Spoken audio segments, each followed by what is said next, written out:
Hello, everybody, and welcome back to the Duel Screens Podcast. I am one of your hosts, Stephen Fontana, and with me, as always, he's always bringing the awesome sauce. He is Andy Asimakis. How are you, Andy? I feel relieved this week, Stephen. Relieved? Yes. Expound. So I took the dog to the vet over a few concerns I had, and long story short, I was told, quote, "Don't worry, those are just his natural juices," unquote. Oh, can I guess? Can I please guess? Go ahead. Does he have an overactive anal gland? No. Oh, okay. 'Cause that's something that's happened to his dogs his other zone. Oh, okay. He's a boy becoming a man. Yes, he is he's in full-blown sexual maturity.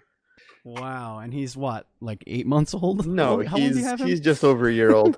But okay. It's like for us human beings, when we see things like that, we're like, is that an STD? I need an adult. Yeah, it's like it's not what I think it is it? Oh man, to be a vet. To have to deal with people like you, Andy. Exactly. Joining us this week is Nate Madsen, a 14-year veteran composer, sound designer with over 860 credits in the video game, anime, and film industries. Nate, holy crap, welcome to the show. Hey. That is an impressive resume. Thanks for having me, guys. Great to be here. Yeah, so I just, right off the bat, I wanted to say, like, one of my most anticipated games is SkateBIRD, and honestly, I wasn't even paying attention, like, to the music, but, like, the music is there, and it's something that you definitely think about. So I actually went back and I started listening to the tracks that I could find on YouTube, and holy shit, it's really good. Thank you. Like, it's not what I was expecting as a Tony Hawk fan. Like, you think of like punk rock or ska when you think of like skateboarding and stuff like that. So that's definitely like a couple of those questions I would like to ask you. But before we dive right in, I want to tell people what the hell they're listening to, because maybe it's their first time here, like you, Nate. Maybe it's your first time. So maybe I gotta let them know what they're getting themselves into. Well, this, folks, is the Duel Screens Podcast. This is an interview show where we bring on an industry guest to tell us their story and to discuss their latest project. Everyone in the gaming industry, be it a programmer, an artist, a voice actor, or in this case, a composer, they all have a story to tell, and we want to be the place for them to do so. The show posts each and every Thursday for your listening pleasure on your podcast service of choice, including our home, podbean.com, our YouTube channel, youtube.com/DuelScreensTV, and of course, on iHeartRadio, Spotify, Apple Podcasts, and Google Play, really anywhere where you can download and listen to podcasts. All right, so Nate, when you think of a skating game, or at least when I do, growing up in I would say the heyday of the skating game, the early 2000s, I instantly think of punk rock, pop, ska punk, and all that fun stuff. So what was it your decision to go more of like a chill, kind of like bluesy jazz? Was it an overall direction from the game director, or was it like, how did you land on that sound? Yeah, it's a great question. So first off, the director and just the creator, the impetus behind all this is a woman I've worked with for the last 10 years named Megan Fox. Not the one from Transformers, but a programmer named Megan Fox. She's the founder and creator behind Glass Bottom Games. And we've worked together on a bunch of stuff. Actually, we were co-workers on Lego Universe way back in the day at NetDevil. And so, sorry, I think my phone just buzzed. But anyway, we met there and became friends. And then when NetDevil closed, she made her own company, and we just started working together in that capacity. And all the way through, we've always kind of done the unusual, the unexpected. It started originally with fusing chiptune with whatever else we could do. If the first game we did was one of those game jams, a weekend game jam at Denver University, and we just did straight up chiptune. But then it became stuff like, for example, chiptune and jazz was one thing we did for Hot Tin Roof. That's one of the more successful games that we've launched. That was a couple years back, I think 2013. Then the game right before SkateBIRD started was called Spartan Fist. And that one was chiptune mixed with punk. And so that's kind of more aligned with what you're talking about, like the Tony Hawk games back in the 2000s. So when Megan came to me and said, hey, we want to do a skateboarding game, I was like, all right. And she said, how about a bird riding a skateboard? And I was like, sure. I'm like, why not? We can do that. Absolutely. Yeah. And we didn't have an idea at the beginning.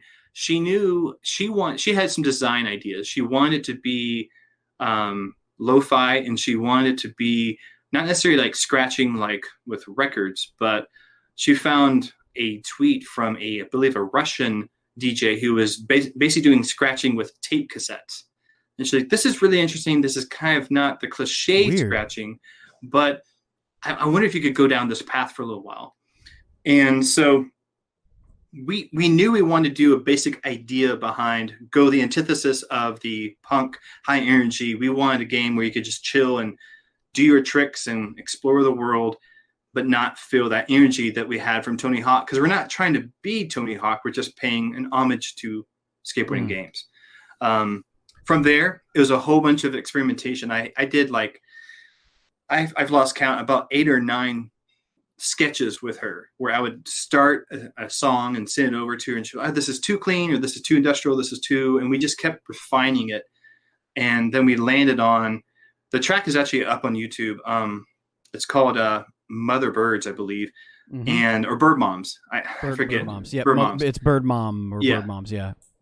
And so that one was the first one where I remember I sent her the sketch. I was like, hey, this is what I'm kind of thinking. And she just wrote back, yes, like, this is what we're after. And once we kind of got that recipe, it was pretty easy to just keep doing more tracks. But it was her idea to incorporate voiceover. And so we just sampled a whole bunch of public domain bird documentaries and worked that in. And then we also took the idea of we have a lot of fans are communicating with Megan and Glass Bottom Games. Some of these fans either have videos of birds that they owned that have passed on, or birds that are living right now. And we've asked, hey, can we sample those birds? Because some of the percussion that you hear in these tracks are actually bird samples that I've tweaked and worked into the song. And so on those that were using fans' actual birds, we'll say, hey, featuring such and such bird from this person. That's awesome. So it's a way for them to be involved. And also they have a bragging point saying, hey, my bird is in this game soundtrack. And they live on forever. Like that. Yeah, exactly. That's awesome. That's great. I feel like, I've done not much in my life, but my parakeet will accomplish more than I will. Yes. But yeah, my parakeet has more voiceover credits than I do. But it's been kind of an evolution, like Megan has definitely had some direction from the forefront. And for this track, we decided this game, to forgo the chiptune elements and just go right into lo-fi groove. And I brought a lot of the jazz elements to it. Megan is not so much a jazz connoisseur, but I play saxophone and play piano. I've been involved with jazz for a long time. There's a track that I don't believe is necessarily out that has basically jazz flute in it. So just trying to have fun and create something that if I know my head's bobbing to it and I'm having a good time, and I'll show it to my wife and my kids, especially my oldest son, he's special needs. And if I play the song and he starts twerking, basically that's his version of dance. If he starts bouncing around, I know I'm on the right path. And then I'll send it to Megan and she'll like, yeah, I like this. And so that's what we're trying to do, is just create an environment where you can have fun and enjoy the experience. Does the music that you're creating dictate kind of like anything in the gameplay, would you say? Like, or do you think, or is it the other way around? Like, because you have, when you are skating and you are, even as a skateboarder in real life, like what you're listening to can kind of dictate the pace or the types of stuff that you're doing or where you're doing it or something like that.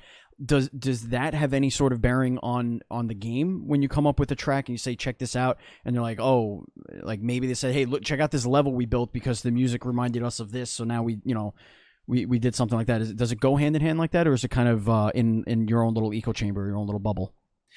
Well, for SkateBIRD specifically, it's kind of like I'm in my own little bubble. What Megan and I have talked about is this is the first game I'm working on where I'm not writing, for example, level A music that's going to be existing in level A. I'm writing just a song, start, middle, end of the song. It's more like you think like GTA, how they have radio stations. Yeah. This is the approach we're going for here.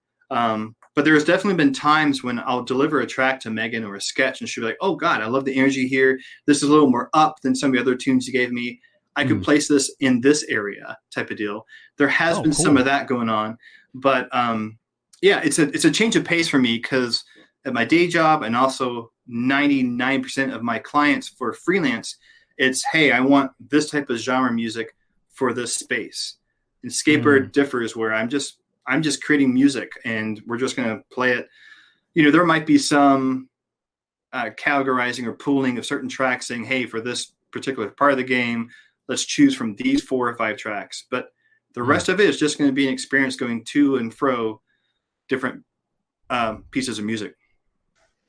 Yeah, and I feel like for this particular genre, the sound design is, I feel it matters more than in most games, because if the music isn't on point, then the gameplay won't connect as much as it should.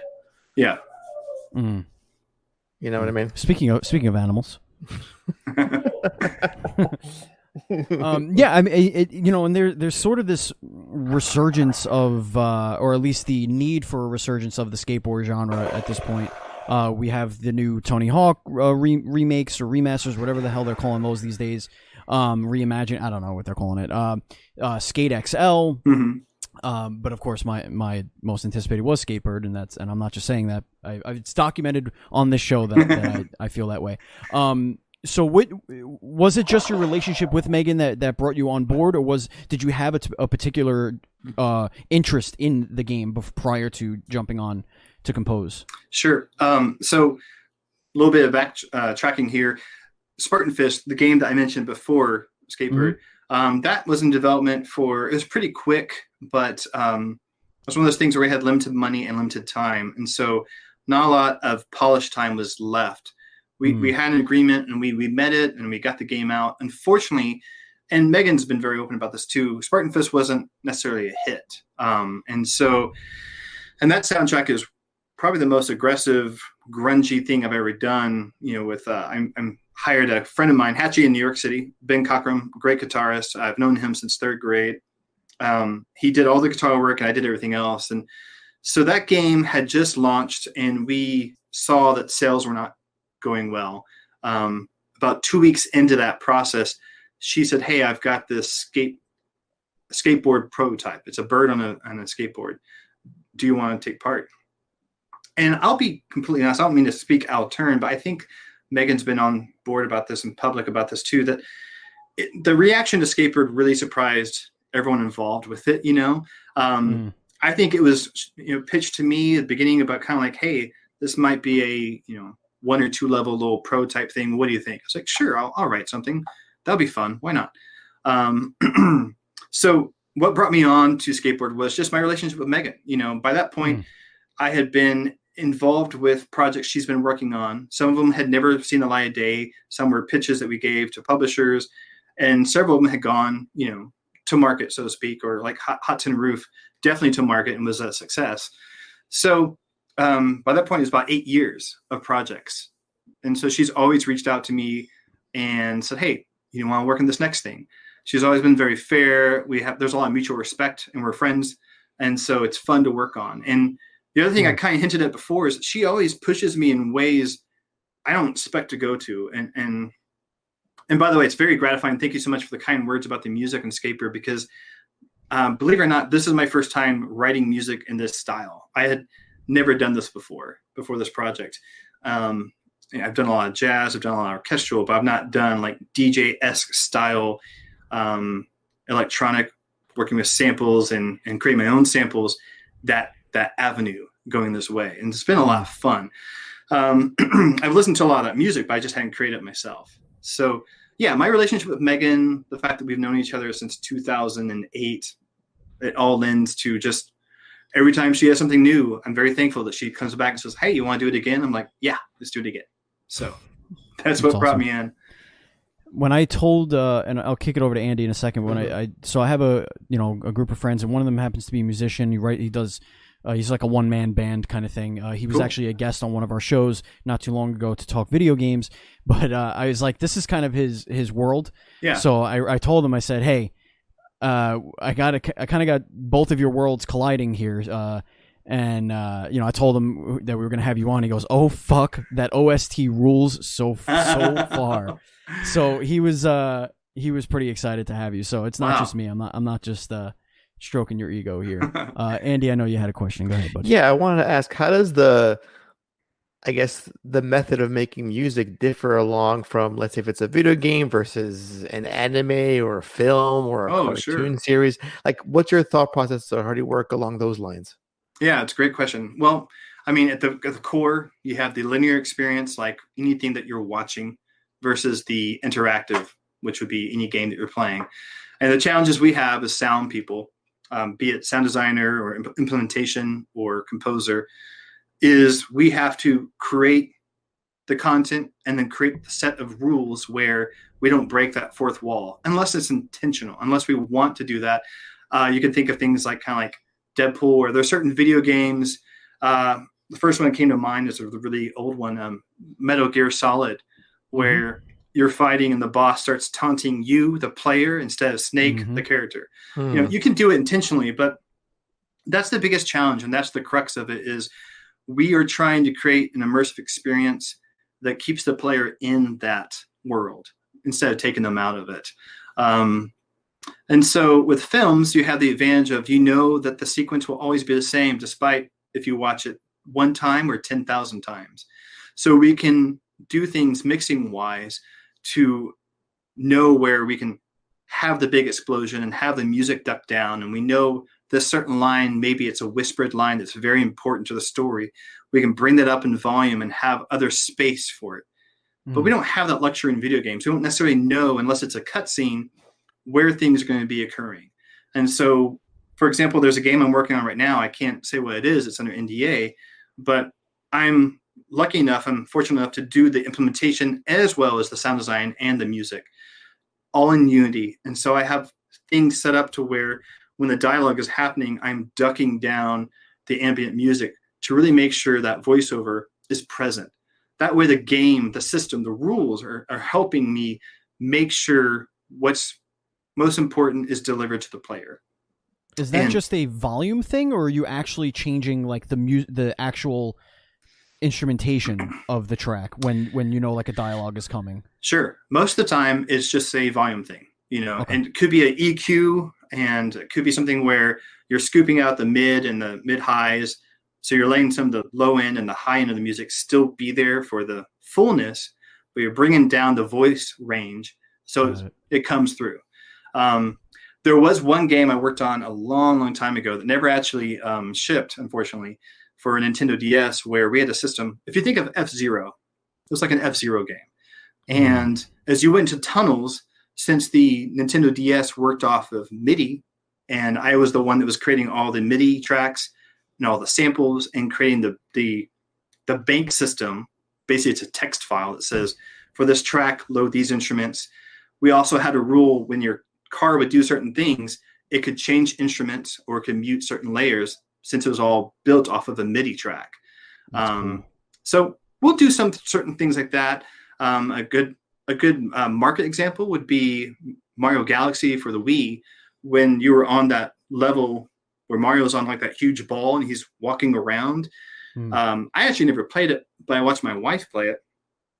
The music would change tempo the faster or the slower you move Mario on top of that ball around. And that was controlled by the same system, just having MIDI, because audio would sound really crappy and have all kind of artifacts as you sped it up or slowed it down. Right.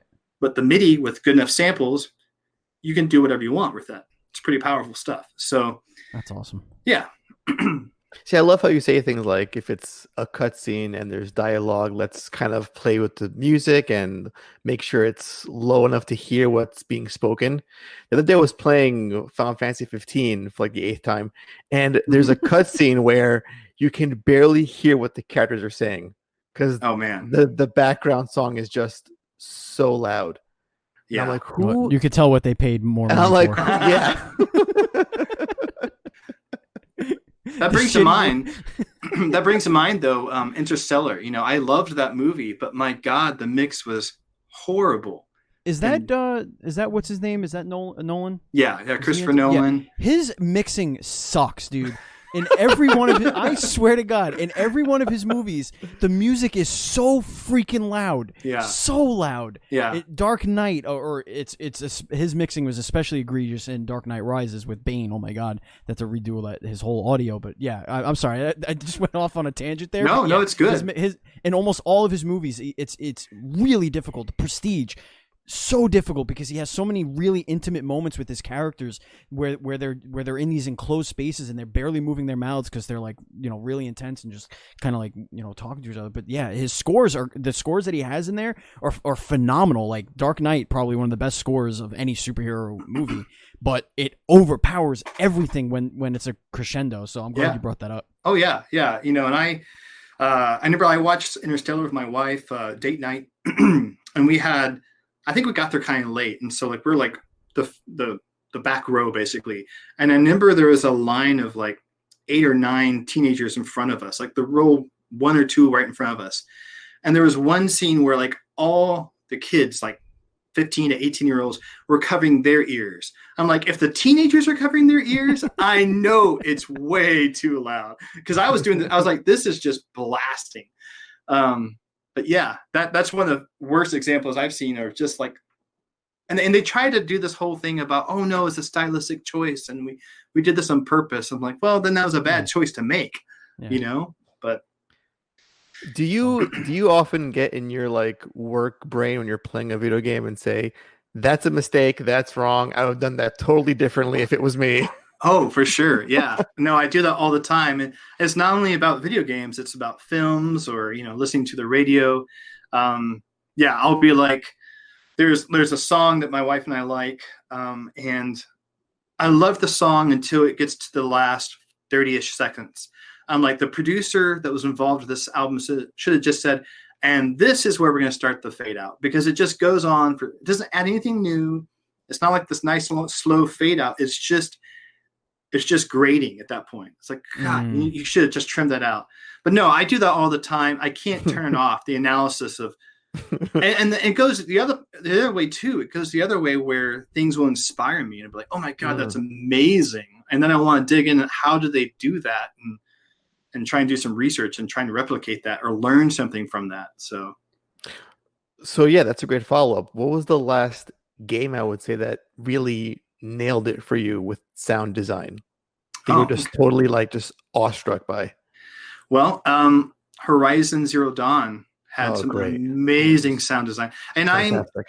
I'm a little bit of a caveat or context for the viewers. I have 2 small kids. I have a 7-year-old and I have a 4-year-old. My 7-year-old special needs, so he's mentally more like a 4-year-old. So if you can imagine, it's a lot like me also, just so you know. Well, if you can imagine having twins, but one outweighs the other about 20 pounds and they like to wrestle, that's my world. But so it takes me forever to get through a game. And so I'm really slow. But yeah, the sound design of the creatures, of the robots in Horizon Zero Dawn is amazing. And just the world they created. So that one was really inspiring to me. That's awesome. I did have a question, but then we went on and now I got Horizon. New what is it? So that Forbidden West. Now I have that on my brain. Yes. Oh, I now remember what it was. There was one song particularly in Rock Band. Obviously, it's a world's famous song, but you don't realize how shitty the ending of the song is until you have to sing it over and over again, and that's Black Hole Sun. Oh yeah. Oh my God! It was like the last 2 minutes is you just saying "Black Hole Sun." Wait, what's wrong with that song? Won't you come? Won't you come? Like, literally for like, I don't know, 8 bars of just doing that over and over and over again until the song ends. That just reminded me of that. Yep. I'm sorry, another tangent of mine. They call me the Tangent King around here. Nobody calls me that. I'll get you a shirt that says it. Oh look. Keys. Shiny objects, very very easily distracted. So what so SkateBIRD, obviously, like when it was first announced, I mean, it kind of it piqued everybody that I know's interest. What has that been like for you? Like kind of like I don't imagine you're like sitting there in the nitty gritty with them, like programming every little thing, but I'm sure that your heart is still in it, and I'm sure you're like a fly on the wall seeing the kind of reaction that it is getting. So what has that been like for the team? It's been a lot of fun. It's the team started very, very small.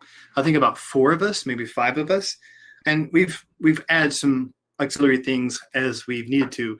But I think just across the team, we had kind of, we did the Kickstarter, and for example, with Hot Tin Roof, we did a Kickstarter, and I think I pitched it several times on my social media, and we're watching it. And if memory serves, the first one didn't work out, but we kind of learned some lessons. We did a second one, that one funded. Spartan Fist was a very different situation. I don't think we had a Kickstarter. And then with SkateBIRD, it started to go, and then we were just checking in every once in a while, and I was like, oh my God, I think we funded within a day. Which blew. I was not ready for that.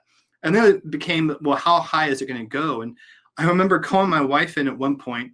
I know that they changed some of the website features to where it will update live instead of just having to refresh the website. So that was one difference from previous Kickstarters to now. But I never so I told my wife, hey, it's at this value. And she was walking into the office. And by the time she got into my studio, which you guys can see in the webcam, it's not a big space, it was up another like $200 or $300. I'm like, it's still going. It's still going. And we're like, whoa, it's been like Christmas, like I said earlier, the initial idea or pitch was, a level or two, and to see for example, we announced the E3 when Final Fantasy VII Remake, which I'm the biggest Final Fantasy nerd you'll find, or one of the biggest ones.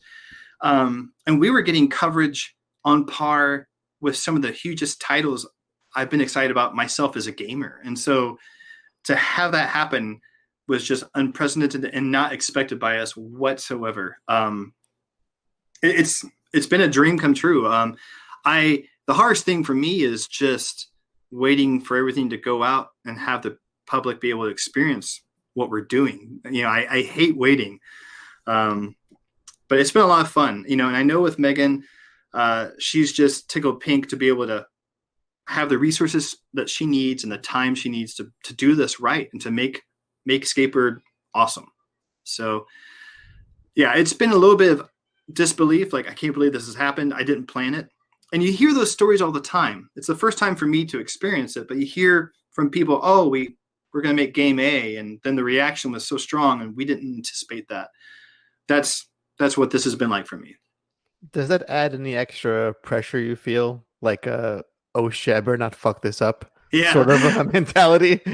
Yeah, it definitely does. We're kind of just doing what we've always done, and we're doing it to the best of our ability.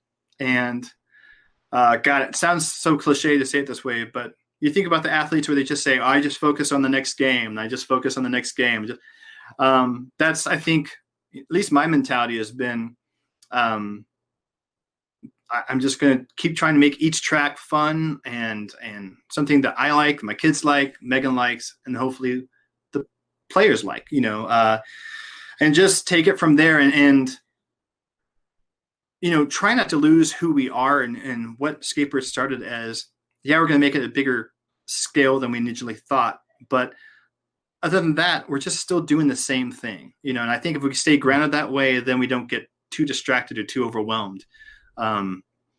So that's been kind of my mantra, but there definitely is some pressure there, Right, but this also isn't the first time that you've worked on an unexpected phenomenon. I see you've also had a hand in them fighting herds as well, which that also set the internet on fire when that was first unveiled. Yeah. I worked on that. That was a lot of fun and great team. And I had this moment where, Megan and I, so she's up in Seattle, I'm down here in Austin now. And so we communicate virtually. We see each other every once in a while if we happen to both be at like a GDC or something. So I had no idea that she even knew that team or was talking to them. And then they started creating some virtual skateboards for us to use in the game. And I was like, holy crap, Megan, I worked on that game. She's like, whoa, did not know that there was a connection there. And that was really fun to see that come about. Oh, wow. Yeah. That's awesome. Former guest of the show as well. Awesome. Look at that. See, that's 6 degrees. They come right around. Everybody, we're all full circle. So how did you? Like, I kind of want to rewind a little bit. I want to get to know a little bit about like how you got started in this whole thing. So, sure. Because I mean, video game composing, sound design, video games, I feel like is a very, very specific thing to find yourself doing. You know, it's not something you kind of do accidentally. Yeah. Or yeah, you have to make a decision. This is what I want to do. I want to try this, and it's a lot of. I feel like it's a lot of learning on the go. So how did you get involved in your first few games? Sure. Well, if you don't mind, I'll go back a little bit further. My first job was not in games; it was in anime, which Andy mentioned a little bit earlier in the interview. So I was a theory comp major for my first 2 years in undergrad, and then I switched to music education. Because basically my dad and I got in arguments about, he's like, hey, I think you could write music, but if you can't get a job, I want you to have something you can do and it can still be music related. So long story made short, I eventually did change degrees to music education as a backup. But I had a professor my second year in college. When he was leaving, he got me a unused copy of Cakewalk 95. Now this was in 2000. So this was already 5 years old, kind of obsolete software, but I never worked with a DAW before. And so that was my first time working with electronic music, virtual instruments, just figuring out how to do all this stuff. And it created a whole new world for me. And so fast forward, I go through undergrad, I go to grad school and got a music performance degree. And I start teaching and I hated it. Oh my God. I love the fact that we have education. I think education is super important. But for me, at that time in my life, I was like, I don't want to do this for 30 years. I don't want to do this for a year. Like I was miserable. You can ask my wife. It was a really tough year. And so I got through it. And then I found a job of all places on Craigslist. Funimation Entertainment was hiring a composer sound designer. And I had no idea what Funimation was, to be honest. I didn't watch a ton of anime, but I applied and did an audio test for them and got hired. And so during that time, I was also I found a book by Aaron Marks called The Complete Guide to Game Audio. It's a wonderful book. It talks all about the music business side of things, contracts and asset delivery, all the things aside from actually creating the content. And I struck up a conversation with the author, Aaron Marks, and he was kind enough to listen to some of my music and give me a PR quote I could use on my website, which I use to this day. Wow. Which was a huge, I was just, wow, this is really, really great. Thank you so much. I appreciate it. And it was mind blowing. But so I started building a website and just trying to sell myself as a composer, sound designer. And I got really, really small things. This is 2005. So 2 years before iPhone came out. So we didn't have an app store. So most of my stuff was HTML based, little Flash games, nothing super fancy. But then I landed a project with a local dev who was doing that zero G or zero F-Zero, whatever. F-Zero type game. And so that was my first foray into games. And I got to learn some implementation side on that stuff. Meanwhile, I got the job at Funimation. I worked there for almost 2 years. And then I went for a lead audio job at Lego with NetDevil in Louisville, Colorado. And so I got that. And that's where I really started learning a lot about how to implement sounds, how to work with source control, and just working with departments and all the politics behind it. Not saying that NetDevil was a highly political studio, but any place is going to have a political aspect to it. So yeah, that's how I got into it. The nice thing about Funimation, what it prepared me for was I was strong on the music side, but I had like very little sound design experience. And the department I was in had one other sound person, a guy named Dwayne, super talented sound designer. And so he showed me a lot about sound design. And we were doing mostly trailers, but sometimes DVD specials or sometimes menus, occasionally a website type environment for these shows that we would rebrand and market in the US. So that sound design experience is what shored me up to do more game stuff. And then, of course, working with Lego showed me a lot more of the tools. And the whole time, I've been very fortunate. Every in-house position I've had has allowed me to freelance. And so I've just been freelancing basically for 15 years on top of whatever else I'm doing. And so just each project teaches me more and more. And yeah, it's hard to say how I got into it, because I really didn't see. I started wanting to be a film score composer. Yeah, I wanted to be John Williams 2.0. And and I would love to still do that. And I do films every once in a while. But what I found is my love of gaming and my understanding of how games are put together from the engine level, it really makes me a better composer and fit for, or sound designer for that realm, you know. And the more I dig into it, that just reinforces that that path for me, basically. I hope that answers your question. I'm not sure if it really does. No, it absolutely does. I mean, if there's somebody listening out there that wants to go down this path, specifically for video games, because I imagine that's who's going to be listening to this, what kind of advice would you give them? Yeah, I would say, you know, on top of just getting as good as you can at the craft, at learning how to create amazing audio, whatever that is, whether it be sound design, voiceovers, or music, or all the above, the most valuable card that you can have in your arsenal to use is being able to implement that stuff. You know, I've heard of really high-end, big-name Hollywood composers that get hired to do film scores, but then they have to have a bunch of assistants that can take all that material and break it up and then implement that material so it will work within the game world. So it's additional people, additional manpower, all that raises the cost. So if you can say, hey, I can be a one-man shop for y'all, or one-woman shop for y'all, and say, I can do the music, I can do the sound design, and I can implement that, or I can be like, you know, 1 and 2 people instead of a huge crew, that just, it gives you a one-up on the competition. And then also it informs how you're going to create stuff. The way I write certain cues, this is one of the biggest questions I ask my clients when I'm getting to know the project is, okay, do we want interactive music? Do we want, you know, multiple tiers of music playing? Do we want music that's going to just loop and go into the next song, kind of like SkateBIRD does, where it's just more of an album that you're experiencing?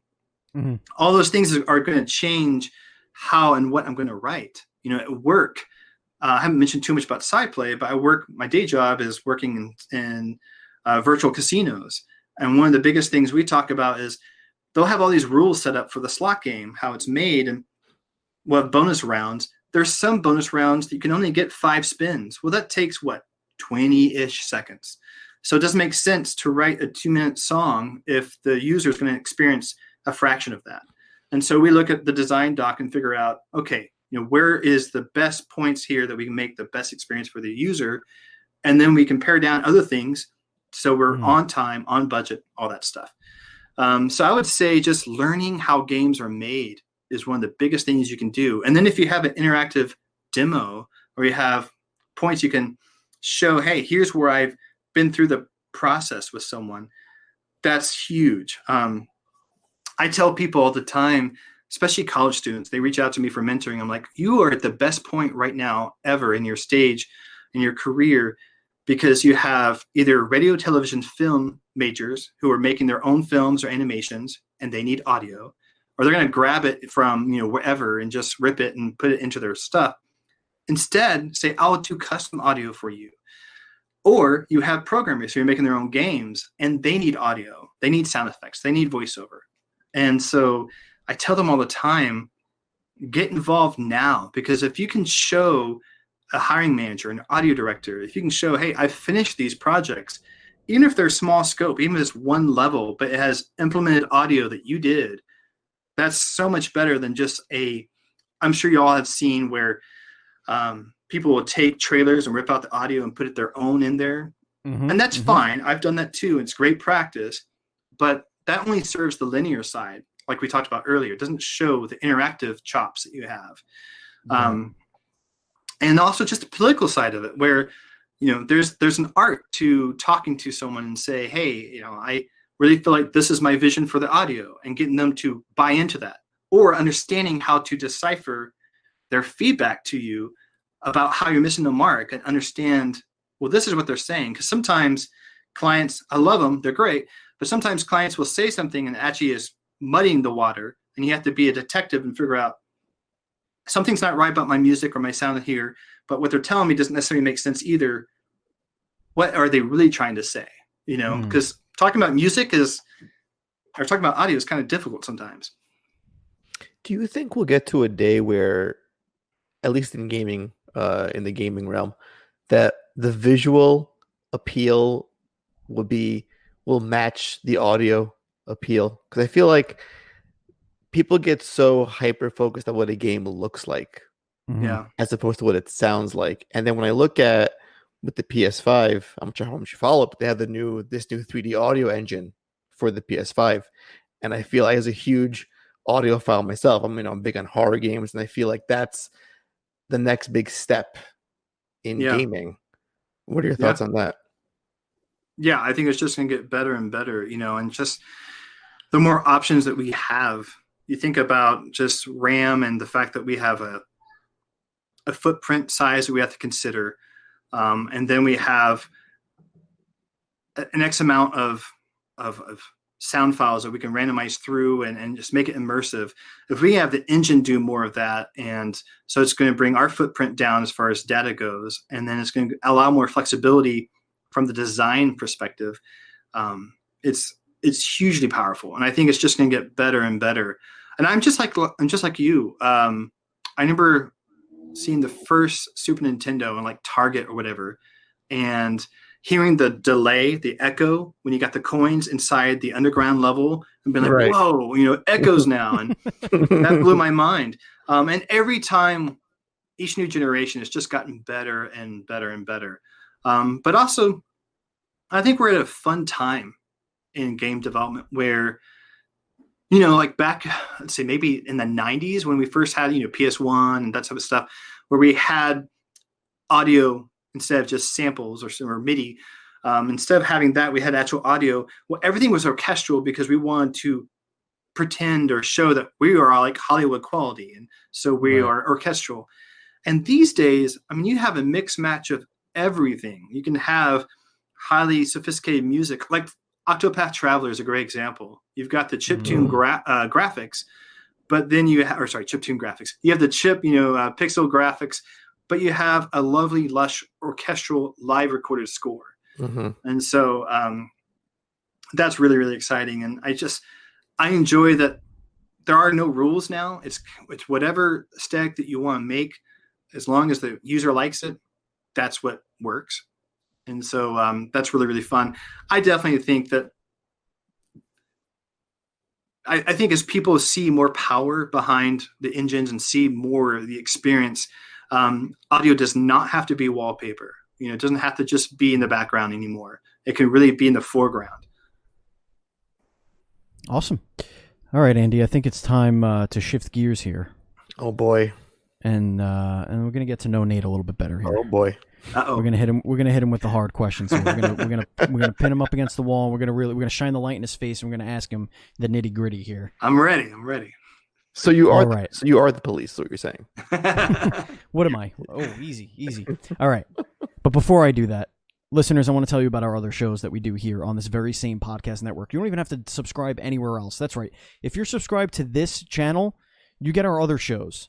What are those shows? Well, we have the Duel Screens Gamescast, which we record live on twitch.tv/Duel Screen Streams every Sunday night, and the show posts every Monday in audio form and every Tuesday in video form. So if you want to know about gaming news, you want to know Andy and I, and sometimes a third wheel's opinion on the news happening in gaming, that's a really cool show for you to check out. And we also have our seasonal content. We're in our second of our 4 seasonal shows this year, and we're in the middle of season 1 of Duel Screens Versus, which is a show where Andy and I yell at each other about things that a moderator brings to the table. So it's a lot of fun if you just want to hear Andy and I just yell at each other about things and for arbitrary points.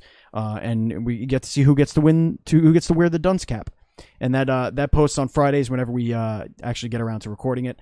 We have 2 more episodes to go, and then we're going to move on to our next seasonal show, which is called Casting Call, where we're going to take video games and we're going to cast them into movies and talk about the plot and how we would create those movies. So that's going to be a lot of fun as well. And if you want to support us on Patreon, you could do so by going to patreon.com/NDS podcast, just like our 2 Patreon producers, Colton the Apprentice Nestler and FNH Paul. Thank you, gentlemen, so much for your support for this show and everything we do here. Without all of your support, we cannot continue to grow.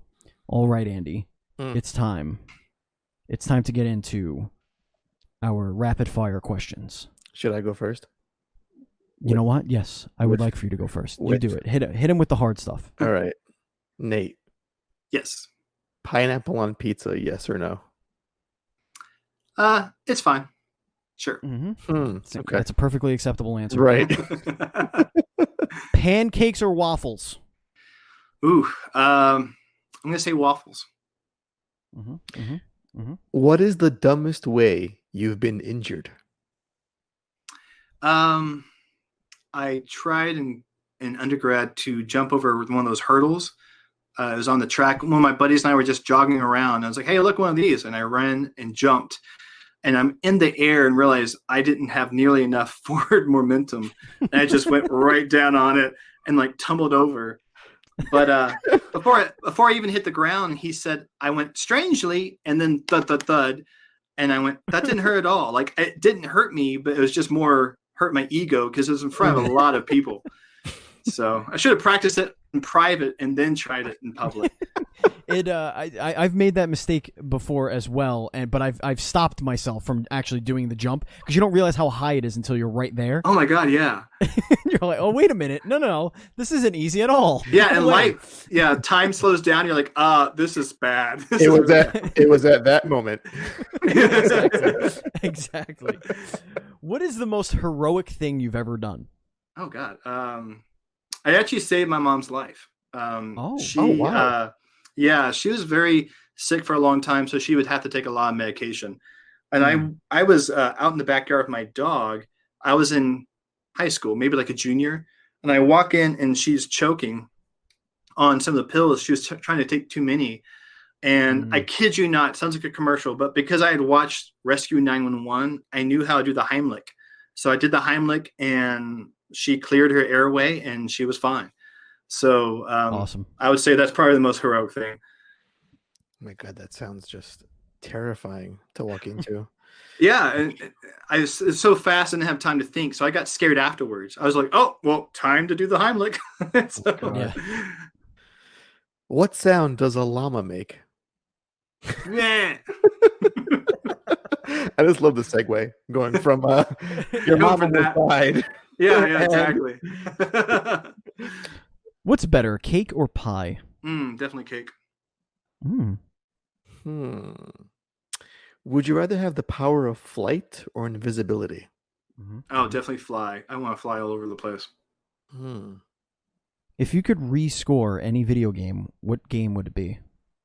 Now that's a hard one. Okay, A Link to the Past, Zelda. Ooh, interesting. Okay. Is that just because you just want to be in that world and make music for it, or is it because the music sucks and you want to redo it? No. The music definitely does not suck. I'm just joking. It's amazing. No, I appreciate the dual world aspect. I think that's one of the first games as a kid I remember seeing that happen, and a lot of opportunities there. So yeah. Where is the worst smelling place you've been? Okay, so when I lived in Denver, Boulder, Colorado is maybe 30 minutes north of Denver, maybe about 30 minutes. And there were days when the wind was going from the north to the south. And yeah, you could smell every single farm. You'd go outside and be like, oh God, and there's other days when the wind's going different directions, it's fine. So depending on the wind direction, sometimes Denver smelled pretty rustic. You're not lying. I lived there myself for a little under a year. A few years ago, and yeah, for sure. What is the worst thing you have said to a person? Okay, is that the question? What is the worst thing? I know it sounded like I was going to go somewhere else with that, but no, I think that's a good question. Okay, so the worst thing I ever said, where I just totally put my foot in my mouth, was my wife was watching our firstborn. This is when we just had one kid. And I had a major deadline, so I was working, and Connor was especially grumpy. He was pretty young, though. He was an infant. And my wife had finally gotten him down for a nap, and she just looked exhausted and just spent.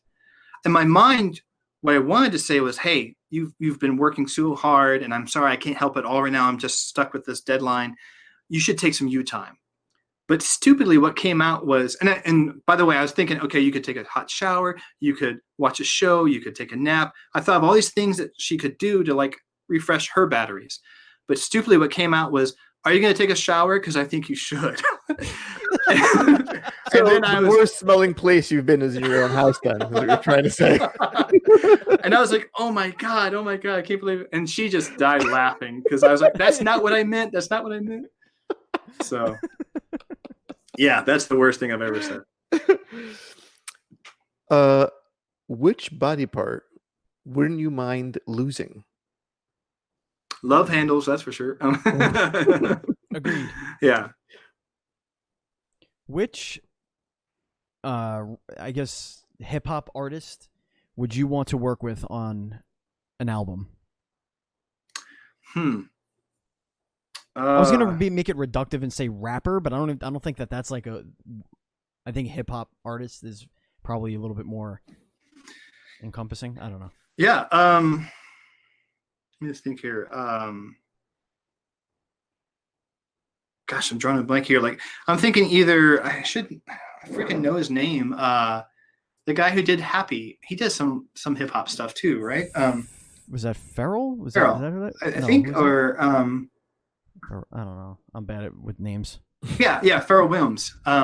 Yeah, I had to look him up, but I like his stuff, and I think he has a lot of range because I've seen him do a variety of things, and he just seems like a really nice guy. I watched him where he judged someone's music and was very articulate, unlike me sometimes, and so yeah, I think working with him would be pretty cool. What is the closest thing to real magic? Ooh. I'm going to sound like a nerd when I say this, but Even better. So I watched, the Twin Peaks: The Return. I like David Lynch. I like Twin Peaks, and I watched this really long, like 4-hour long analysis of what Twin Peaks meant. I watched it over periods of days, and the guy was going into just nerd level detail about how sound and film works.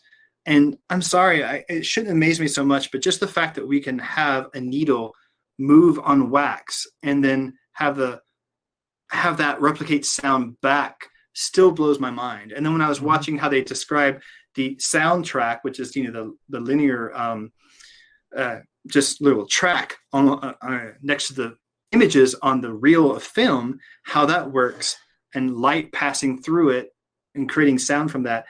I mean, this is technology we've had for a long time, but just sitting down and thinking about how you create that and how you would make that happen, that blows my mind. I know there's a lot.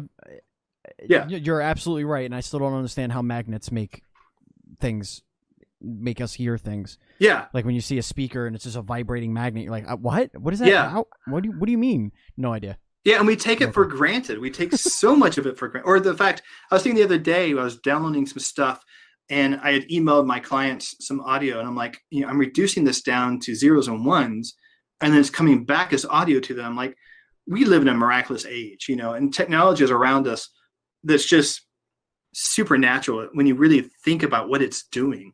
It's phenomenal. Or us having this conversation, I can see your faces and I can hear you and all this stuff. It's amazing. The human eye freaks me out. Yeah. It's just what it can do with the cones and the light and the thing and the I don't know, the frames per second. It's just weird. Or the fact that everything's upside down, your brain reorientates it to be proper, Yeah, so are we all really upside down then? Think about it. Are we really walking? Wow, what is gravity? And I am backwards in a lot of ways, so. Man, you mentioned David Lynch, Nate, and I was just watching The Elephant Man last week. Oh my God. Like, the sound in all of his films is always perfection. Yeah. Like, he is like a next level genius when it came to sound design in his films. Like, just the heavy breathing and the ambient noise. Ugh. Yeah. It's so good. All right. I'm going to hit you with our ceremonial final question here. Okay. this is probably the most important question you're going to be asked in your entire career, and I don't say that lightly. I tell that to every guest, and they agree at the end of it that they have never had a more difficult decision, a binary answer in their entire lives. Okay. It's one or the other. All right? All right. Very simple. Andy or Steve? Oh, jeez. This is a hard question. That's what I'm saying. We don't mess around these parts, you know what I mean? All right, so I have to pick one or the other, huh? That's, I mean, Yeah. What do unless you you guys want to cheat like 6 other guests, you can do that. Only one has chosen neither. God, I mean, both you guys are awesome, and I've really enjoyed this. Let me see here. What do you guys win? Do you have like a tally or something, or do you have? I just tell Andy I'm keeping track, but no, we don't keep track. Let me see. I'm really gonna tearing you say up. Steven. Why not? There you Steven. go. No offense, Alright. Andy. No offense, Andy. No, No, just say what everybody else says. It's because you could see me in video and you can't see Andy. I'm just gonna grab the knife. That's. I just- Oh, And that is going to bring us to the end of the show. Thank you, listeners, for checking us out. If you want to follow us on social media, we are at NDS Podcast. I am at BatChild27. Andy is at PantsGuy. And our Facebook group is facebook.com/groups/DS Podcasts. Nate, where can everybody find you? Where can everybody find SkateBIRD and everything else? yeah. So I'm at Madsen Studios. That's MADSEN Studios.com. And then SkateBIRD, I'm looking up here because I don't want to get it wrong. You can go to Glass Bottom Games, first off, and that's where you can see the whole catalog of things we've done, which I mentioned some of the games earlier. But if you want to go to SkateBIRD itself, you just go skate.birb with a B on the end, BIRB.rocks. So skate.birb.rocks. And that'll take you to the exact page where you can read about that. And then we have some other links there. You can see Spartan Fist, Hot Tin Roof, About Us, and Press Kit. So lots of exciting material there. Awesome. Folks, if you want to follow us on Twitch, we're twitch.tv/Duel Screen Streams. Our YouTube is youtube.com/Duel Screens TV. Our theme song, Retro Chatter, is by Bradley Parsons at Train Sound Studio. Andrew Douglas does all of our cartoon art, and Matt Murray does our overlays and logos. Once again, if you want to support us on Patreon, we are patreon.com/NDS Podcast. Thank you again to our Patreon producers, Colton the Apprentice Nestler and FNH Paul. And if you want to buy any of our merchandise, go to duelscreens.com/store. Andy? Mm-hmm. Before we go, is there anything you want to tell our listeners, our esteemed listeners? Yeah. During this recording, the last 5 minutes, we got a reply back from the developer of a chair fucking simulator. So that Awesome. could be the next guest on the show. Who apparently followed us before we followed them on Twitter. Yes. That's a thing that happened. And yes, Nate, that's a real game. Chair fucking So simulator. maybe you think that Link to the Past answer, and this is the Yeah. real game you should be getting in on. There you go. Thank you, Andy. It has been a pleasure recording with you again. Nate, thank you so much for joining us. It was an absolute awesome show. Thank you so very much. Thank you, guys. It's been an honor. It's really fun. Awesome, man. Well, good luck with everything, and keep in touch, and I'm sure you're going to be working on something else, and we're going to want to get you back on here to talk about that game. So thank you again. Thank you, Andy. Thank you, Nate. Thank you, listeners. And as always, please be excellent to each other.